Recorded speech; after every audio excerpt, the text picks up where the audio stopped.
welcome to Absolutely Slabulous, or ABSLAB as I'm now calling it. We are going to pour our floor slab into Building 1, a huge endeavour of around 1,000 square metres, around 240 cubic metres of concrete, and just 3 days to pour. Hopefully the team at Wright Mix can do this smoothly, and while that's going on, because we've subbed that out, we can get on with some other tasks, like back to my hole. Here we go, 3 gnomes walking in a line. Should we walk really casually in a completely straight line like this, you mean? Yeah, like footballers, yeah.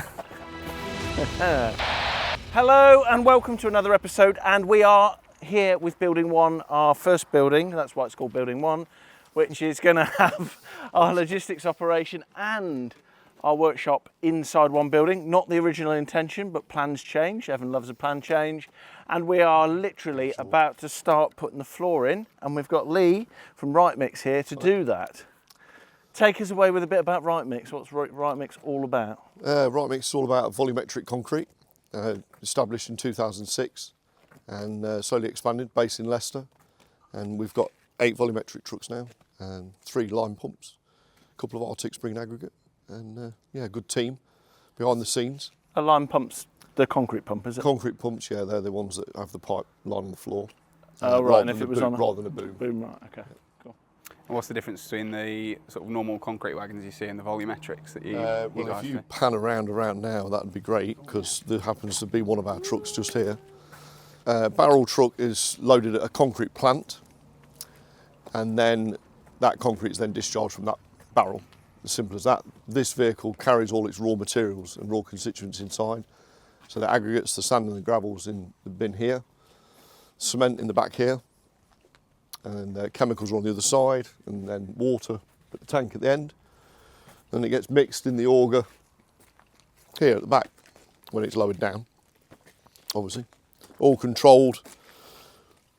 And so you can do All a mix controlled on in site of whatever spec, basically. Yeah, all controlled on there, mix selection and everything, gate settings, different cements. You know, we can do any mix at all. Literally everything can be done from these trucks. It's about 1,000 metres squared, our warehouse. We've got a 235mm slab. So it's like 240 cubes. Something around like there, that. yeah, around 235, 240 cube. Big pour, 3 days. Big effort from everybody. It's been a long time coming from me and you talking initially about it, and then getting to this stage. Yeah, definitely. And we're using the sort of, are they like a sister company, Wright Flow, or is it all one? No, Wright Flow's a brand. Mm-hmm. So we branded the self-compacted concrete, as people tend to pick up on brand names. Yeah. And that was in 2019 when we developed the product in-house, and then brought in chemical companies and things to help us along that path. And then since then, we've supported that with the laying service. So we then do a full in-house system. So you can purchase the material, have the laying service and the pump all from Wright Mix. I suppose that's the thing to mention, is that we're not laying a traditional concrete floor necessarily in the traditional sense that it would be levelled and graded with stuff. This completely, is this is self-compacting concrete.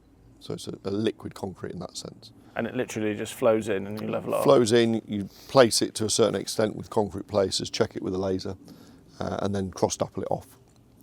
And then spray it with a curing agent afterwards.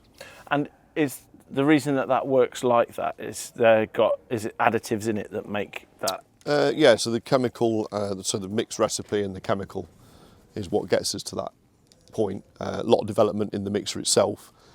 These are developed in-house as well. This is an Enviro volumetric mixer. So these are built on site at our facility in Leicester as well. And these are different to other volumetric trucks in the sense they're designed for what we do as a business. And what's this? That's a fibre feeder. So that feeds the fibres, if there's any left There's a in glass fibre shred on it as well, does it? Yeah, so I haven't got many of them, but you end up with a little glass fibre piece. And what does that do? Does that just bind the... Yeah, it helps with bind the shrinkage material control, yeah. So you're looking at shrinkage control there, like a polyfibre would do. Yeah. We use a glass fibre instead. Which is something you're always fighting with concrete, isn't it? The shrinkage. Always shrinkage. Shrinkage is your biggest problem. People want workability, strength, and then obviously shrinkage becomes apparent from that. So we've put a lot of prep in to make sure that we're getting the strongest possible slab, and we're going to be getting someone in to cut the floor afterwards as well. So you'll have seen us do all the reinforcing and all the mesh, and we've already sort of pre-cut the mesh, where we're then going to run over with a saw afterwards, and that's to like force the cracks to go where you want them. Yeah, crack-inducing cut. Yeah, so you get a controlled crack rather than a random potential shrinkage cracking, which can be a little bit sporadic, really. And is the majority of the shrinkage in the curing process at the start of its life? It is, yeah, in the start of its life, in early days. So if you don't control the weather and the ambience, which we've had a few issues before with high temperatures a couple of weeks back, you can't really pour concrete in those temperatures because it increases the chance of shrinkage. And is it the evaporation of the water content? It is completely that, yeah. It's that water getting out. You'll cause dusting as well on the surface from that as well. That's what causes that, as the water comes up through the capillaries in the concrete. We've had a bit of concrete from you before, haven't we? And we've always been very happy with... Yeah, we've done a bit around the job, haven't we, from the project start. It's not been quite as technical before. It's usually we dig a massive hole and you fill it in. Pretty much fill it, yeah. Float my tank out. yeah, and literally go, oh dear. Yeah, oh dear. Might need to do that one again. But no, this is a bit more involved into it. It's exciting. Very exciting. Right, let's get going then.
This is the coating that we were talking about. So they pour it in, they level it out with the concrete rake, and they come along with this thing here and do what's called dappling. Oh yeah. And put like a frequency into it, and then it gets this nice sort of glassy finish because it brings all of the, what they call the fat, all of the liquid right to the top. And then they pour this, or they spray this sort of white, waxy coating all over the top of it. And the idea is, because this has such high cement content, that forces all of the air out, and as the air starts to come out, the concrete gets stronger, it gets harder, it gets hotter, and it's almost like an exponential chemical reaction. And as it gets hotter, it dries quicker, and you introduce more risk of cracking, particularly on the top.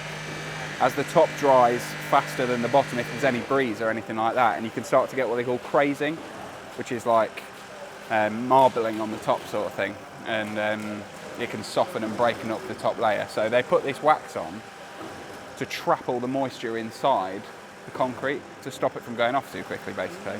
It's really clever, but they have to do it in stages because this is finished now. They're not going back on this again. So they've dappled this twice. He was saying they call it putting a frequency into it. They have a thicker bar that they pull along, and they have a thinner bar which they really quickly dapple, and then they spray this over the top and it's done. So that's my crude way of explaining what's going on anyway. Doesn't it look smooth? Doesn't it? Doesn't it? Bring your skates, we're going to do roller disco. Yeah, is it ready now? Yeah. Be the most expensive roller disco you've ever been to. What, in terms of the hospital bill? yeah, that's it, yeah. So it's not just deck chairs out then today and watching it all be filled? Well, it would be nice, wouldn't it? But unfortunately, that's not a good use of my time, is it? And we've got other concrete on for later on. All concrete, The yeah. non-self-compacting type. I seem to talk about my holes a lot in this YouTube series, don't Wouldn't have it any other way, Mr. Blake. Would you like to come and have a look at my hole? I'd love to. Thought you'd never ask. Wow, that's a deep one. This is a very deep hole. So yeah, so you can see over there our sewage treatment plant in the background, which you will have seen us bury in an earlier episode and put in. Our effluent, our sewage, our toilet discharge, it's going to come down here, and because of the heights of the site, we can't, it would never flow downhill. You'd have to bury the sewage treatment plant very deep in the ground. So it's going to flow to here, of which there is a pump set up in this chamber. It's picked up, pumped, and then just pumped to that black manhole that you can see up over there. But you have to allow for a period of time to fix your pump, because if your pump fails, if your poo pump fails, then you're in the proverbial up to your eyes, aren't you?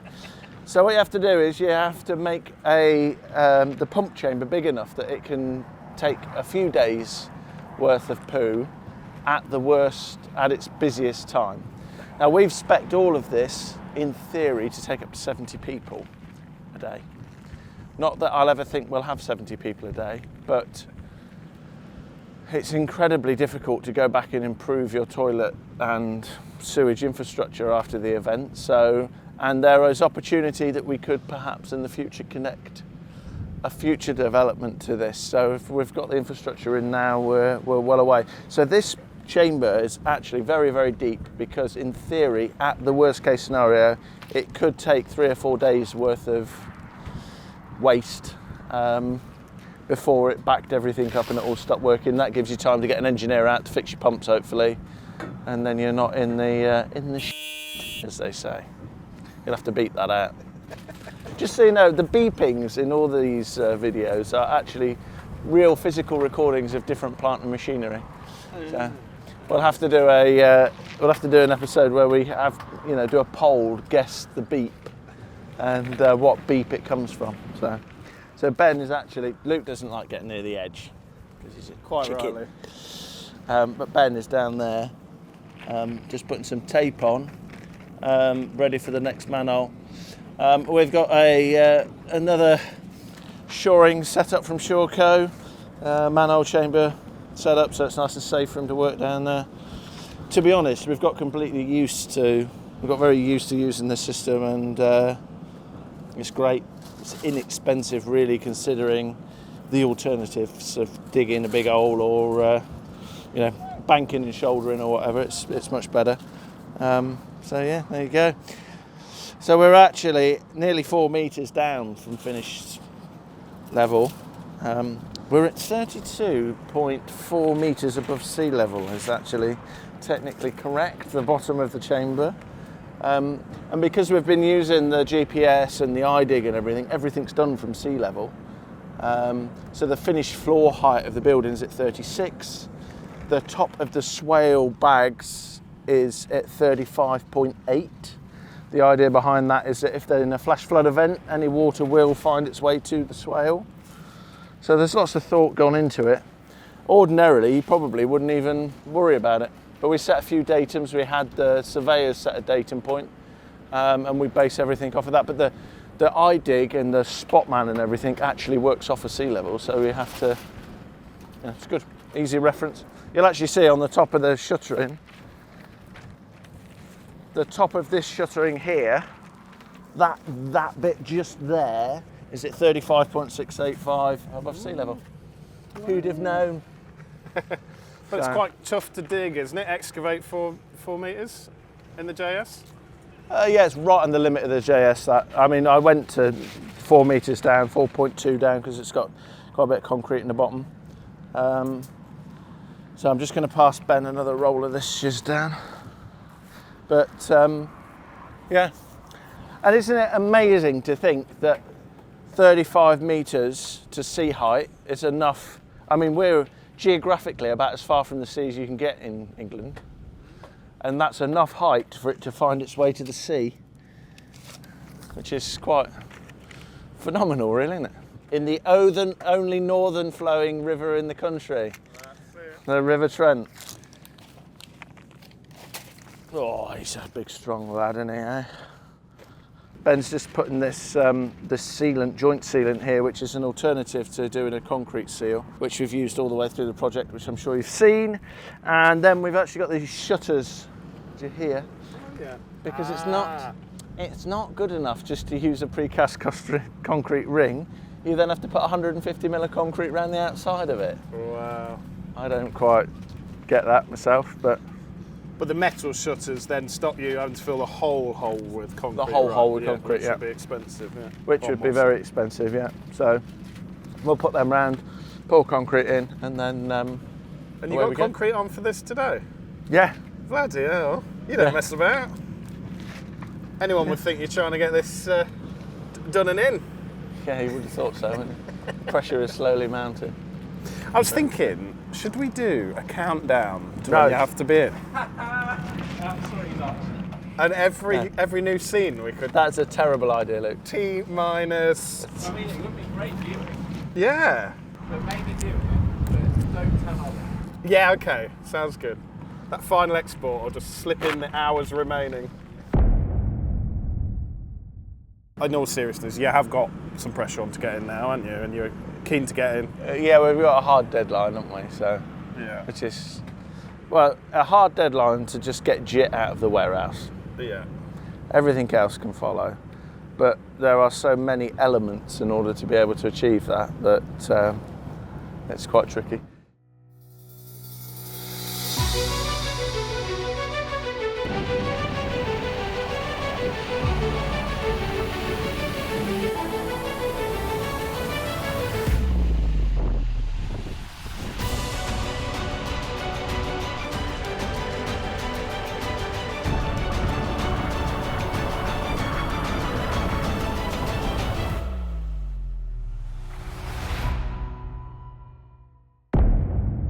So day 2, Ev, how are we looking on the first bay?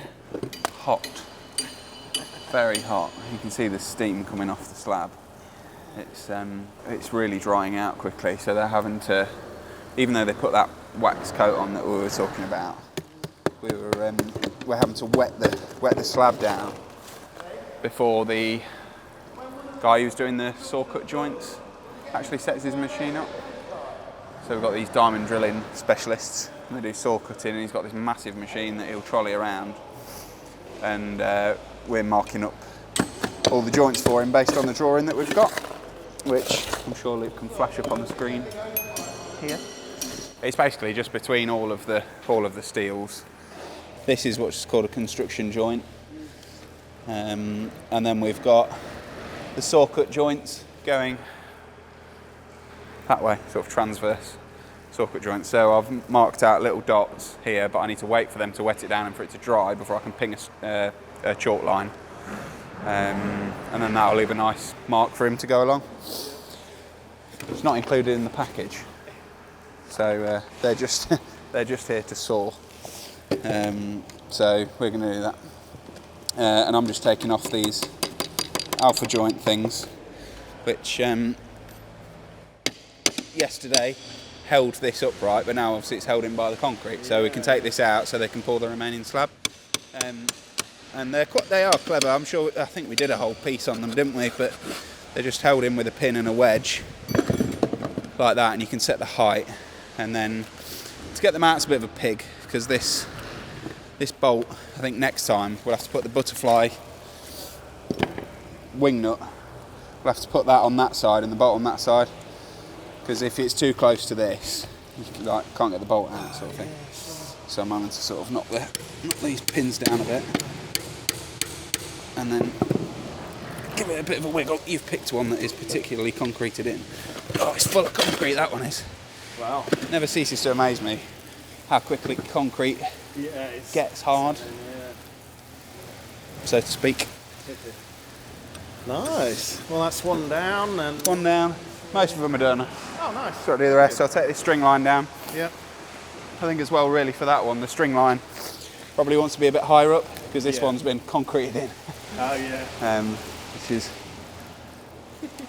fine, What's but that string line for again? it's just to make sure that the alpha joint, because it's in two halves, Yeah. we run the string line down the centre of it, just to make sure that it doesn't. So if it moves this way, Yeah, you'll notice it. then that's But if it's bulging from the concrete. Yeah. Yeah. obviously, if it's got concrete all over it, it's going to look straight, and it's not. So if you hold it slightly higher up, hopefully they won't pour concrete on it. But this one's come out really well. I'm chuffed to bits with it. Yeah. What do you reckon then? Penny for your thoughts? Penny for my thoughts. Need more than a penny, mate. Oh, they're not worth What a anything. 50 for your Oh, they're not thoughts? worth anything. My thoughts, I don't think. Yeah, amazing, isn't it? Beautiful. I cannot describe how hot the slab is. Yeah. I'm sure it's already been mentioned, but it is phenomenally hot. We opened the door up this morning and it was like, whoa. Yeah. It's that hot that from the outside, we could see water on the ground on the outside and couldn't work out what it was. And it's because the building was so hot, Condensation. it was condensating on the outside and running around like rain. Oh my god. Unbelievable. Must have been 40 degrees in it. Wow. Must have been. You're Unbelievable. able to walk on it first thing. Yeah, got Bet to that walk on felt it good, straight did away. it? Yeah, I'll have a dance on it now. Yeah.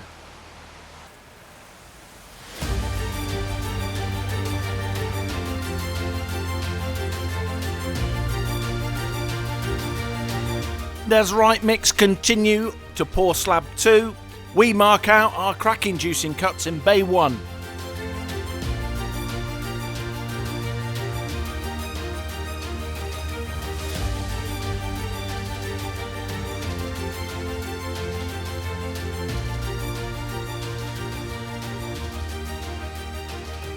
We've marked lines on here, so what we're about to do, or Jamie of Diamond Drilling is about to do, is going to cut it, and he's going to cut 58mm slot at certain specific places, and you'll actually see we've cut the reinforcing out, and what this does is release the tension in the surface and make it crack in a certain spot. You want it to crack in a specific point, not just anywhere. Yeah. So let's go meet Jamie. So what do you reckon then, Jamie? Yeah. So what is this? This is Husqvarna diesel floor saw. It's one of the smaller ones, but it's still a pretty good bit of kit. And essentially then it's just a blade on wheels. Blade on wheels with an engine, yeah. Mint. And what size blade have we got today then? That is a 600, I believe. And how big can you go then? Like a massive? Like on this one, you get up to 800mm blade, but on the bigger ones, you can go to 1.2. Wow. You can get 550mm deep. I bet that makes a bit of a whistle yeah. when it goes. Oh, it does, yeah. And is it really loud? Are we prepared for a lot of noise? It is. It is when you cut in. Right. It's not really too loud when, you know what I mean, when you're moving it around site and stuff like that, because you can adjust your revs on it and stuff like that. So and when you're just moving it around site. Self-propelled then? Self-propelled, yeah. Do you want to show us the controls a bit? Yes, yeah. Self-propelled. Obviously this is your forward, your backwards, your up, down, runs off the battery. That's it. That's your water fed to keep the dust down. And then you were just showing us a minute about this depth gauge. Depth gauge. Yes. So you can set this to any depth you want, basically, all the way around to 380mm. Wow. And I push this to 75. As soon as the blade gets 75mm in, this goes round, pushes the little metal thing in, and the blade just stops. So you know exactly what depth you're at. Man. And is that it stops turning or it stops? No, going it down? just stops going down into Right. the ground. It carries on going, but you just can't go no further. So you know you're at the depth that you want to be at, and then you can just drive forward, and you know it's not going to go any deeper, and it's not going to come out of the court. Do you know what I mean? Wicked. So you're at the depth that you want to be at all the time. And it'll be obvious to us, but for anyone out there, we are connected to a hose pipe, and it's gonna put water over the cut all the time to keep the dust down. Dust suppression. Zero dust. Zero dust. Zero dust. Amazing. Are there any particular sort of do's and don'ts with the technique when you're operating this? Not particularly. I think you'll find in the industry that everybody's got their own technique of how they do it. Some people will stand this side of the handle, some people will stand that side. I like to stand with the handle going in between my legs so I can push it side to side. Literally just wiggle side to side, and it just takes it side to side. So everybody's got their own technique for using it, really. And what are you looking? Well, maybe if you get it in there and we'll have a look and sound, no talk problem. us through when you're going. Is that all right? Yeah, not a problem. Yeah. Amazing.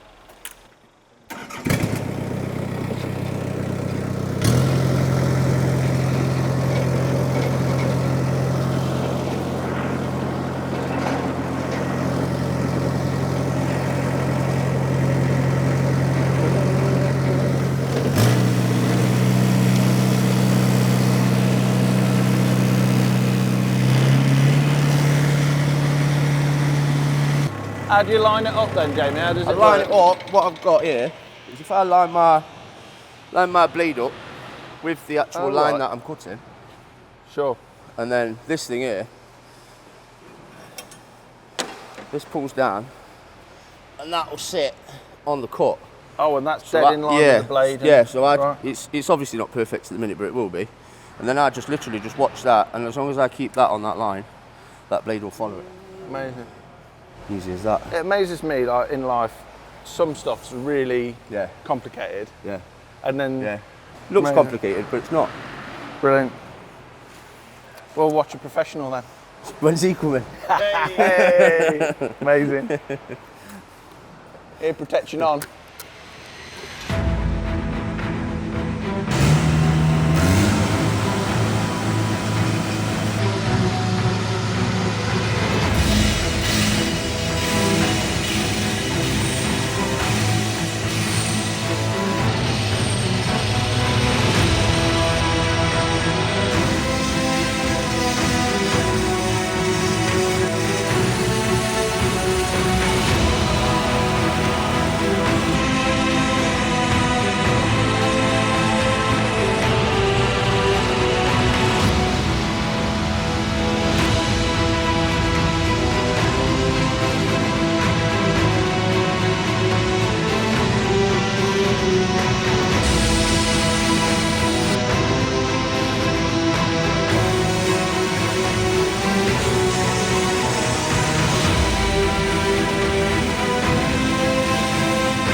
Yeah, brilliant. That was, yeah. Perfect. Yeah, perfect. Yeah, great to see it in action. Yeah. So cool. It is noisy, isn't it? It is, yeah, it is, yeah. It must be hard as well with, with the water. Yep. You're seeing your lines. Sometimes Yeah, that's gets the ahead good of thing about the pointer that goes in front. As long as you're a bit quicker than the water, Nice. you're always all right. Yeah. Yeah, you just need to be that little bit quicker than what the water is, and you're all right. Like I say, over time, you learn your technique. Do you know what I mean? definitely. It just becomes second nature, basically. I enjoy doing it though. Do you know what I mean? It's not a burden to me. I don't mind doing it. Do you know what I mean? It seems satisfying. Yeah, it is quite satisfying, to be fair. When you get to the end of your cut and you turn around and look back and you see a nice straight cut. Yeah. it's a sense of pride, if you know what I mean. When people say, oh, that's nice and straight, and you're like, yeah, I know it is, sort of thing, do you know what I mean?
Morning of the last pour.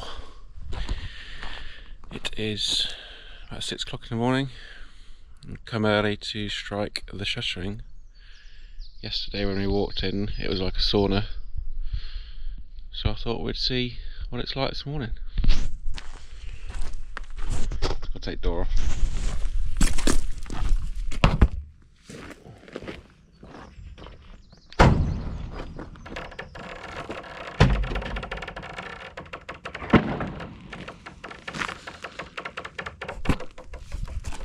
She's warm, right?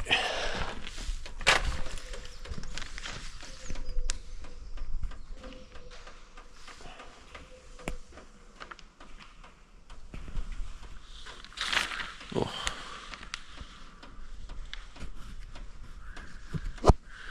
Like a sauna.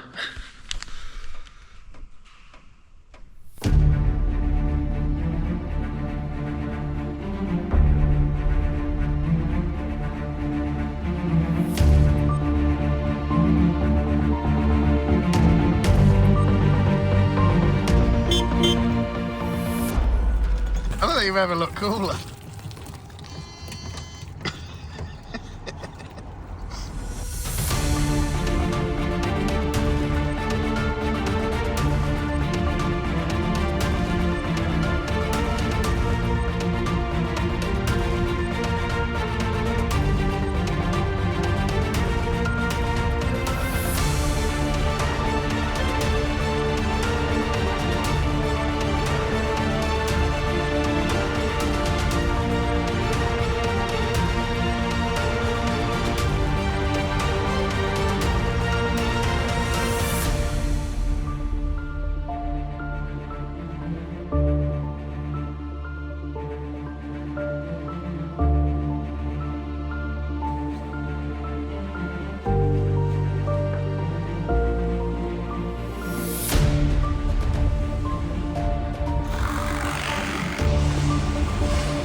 Did an early start this morning, so lunchtime was at about 9:30 today. It was, yeah. Yeah, it was an early start, wasn't it? It was, yeah. We ran 2 pumps today as well. So what came about with the first 2 pours, we realised that the time we could save, having trucks waiting, if we have both pumps running at once, at least for the first turnaround and probably turnaround and a half, it meant we've saved about 2 hours off the day. So all being well, we should finish 2 hours ahead of where we thought we would today, which would be nice. So mid-afternoon on a Friday, which would be great. Yeah, so happy days. it's all gone really well, really. Yeah, and we're just getting, I think it's like with everything we do, this last one's probably going to end up being the best one yet. This one's worked out really, really well. We've got the MOT pit now, just taking the shuttering off that. It's looking really good. Yeah, it's smart, isn't it? We've got the cut joints in. This takes, what, 28 days to get to? Around that to get to its peak strength. Yeah. But it's drying at around 1.5 millimetres to 2 millimetres a day. Yeah. So the drying time, full curing time is quite long, obviously. Yeah. Oh yeah, it's years, isn't it? It will be a long time. Before you can put epoxy on it, yeah, at least 4 weeks. And as for walking on it, you can do that within hours, really, can't you? I mean, like I say, I was here last night on this. Yeah, one. about 5 or 6 hours after we finished pouring. Yeah, and then driving on it with stuff. Driving on it, probably light vehicles like you have been doing with the sweepers and bits, you can do 24 hours, really. And then larger vehicles, 2-3 days. Yeah, and then probably cherry pickers, you're looking at a week, 2 weeks, something like that. Give it a week. Yeah, I'm absolutely itching to get all like the containment in and get all the electrical bits done, all the high level stuff. End of next week. Yeah. Ideally. But yeah.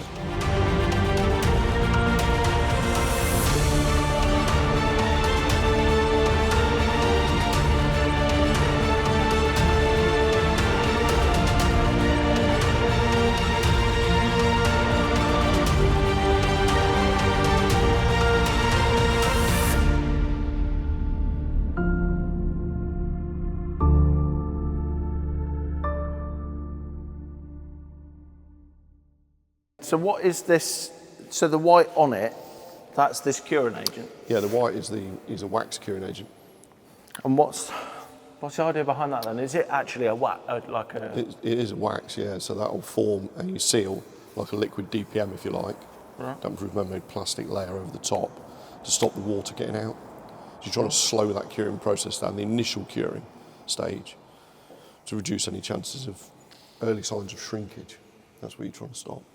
And then we wetted them down, didn't we? And Evan came last night and wetted that one down about 10 o'clock, and I'm going to come about 10 o'clock tonight. And Taking it in shifts to water the watering water concrete, the new water the baby. new thing, yeah. It sounds That's it. balmy, doesn't it? It does, yeah. But it's all proper curing of concrete. It's about keeping it hydrated in its early stages.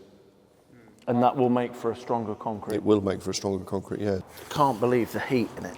Phenomenal, Yeah, isn't it? it's Yeah, absolutely roasting. it's going to get even more And that's overnight. an exothermic chemical Reaction with the reaction, cement, yeah, the cement's coming from a powder form and it's making what is sand, gravel and cement into a rock, basically, isn't it? Which is pretty nuts. And that's the chemical process going on. That is exactly that. Absolutely. Even now, this slab wants another drink, but you can't really do it whilst this is dry, and you've got to sort of wait until this is touch dry, and then you can get on top of it and wet the whole thing. Yeah, we'll have to down. do the whole thing tonight. Yeah. Be a big old job. You need to pump on that hose. Well, I'm going to fill the water bowser, I thought. Should just have a big JRT water fight. Why not? Yeah. Get the water pistols in here. Yeah, do it. I want to rave before we fill it out. Defo needs some big ass speakers. Big ass speakers and then some dodgy lights Yeah. on that. It'd be Be crazy. wicked. Be arranged. Massive glitter ball in the middle going. It'd be wicked. It would be awesome, man. What we really want to recreate though is that bit in Happy Gilmore where they're on the ice rink and he goes round with the cleaner. I want Ollie on the floor cleaner. That's got to be singing done. on the microphone. That will be brilliant.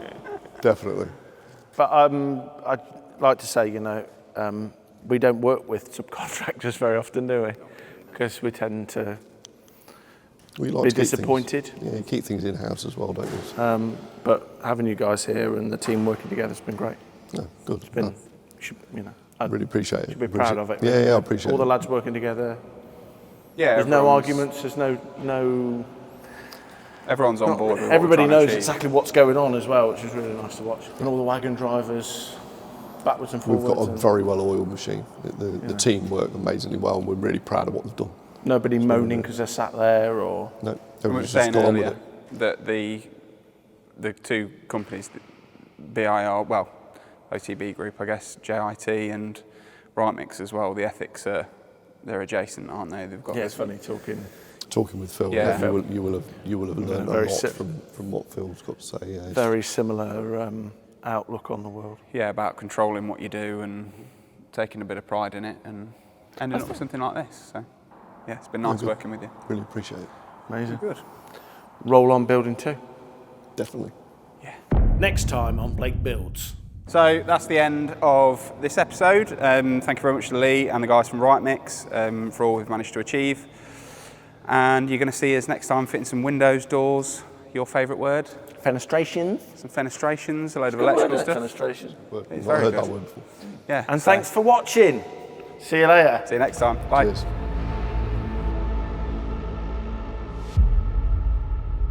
Hello, mate. Hello, mate, all right? Yeah. What time is it? It looks dark in here. It is dark, yeah, it's 9:30 at night Right. on the day we poured this. And we've come in to wet it down because the proper curing process for concrete needs to be hydrated.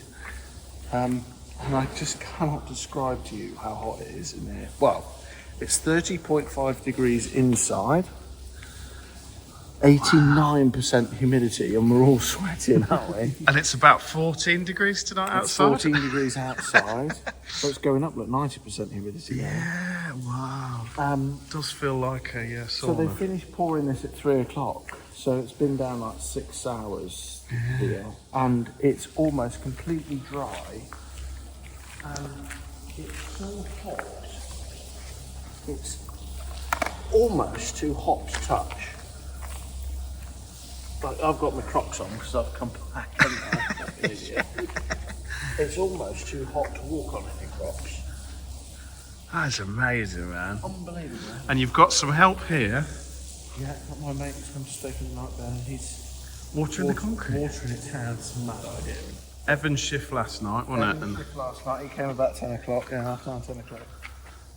who knew that hosing down concrete in your 30s was a thing? Wow. Well, that stops the cracking. So the biggest problem with all of this particularly this type of concrete as well, surface cracking. So tomorrow it'll be cut and that will concentrate the cracking. But in order to help hydrate it and stop it happening, we need to water it.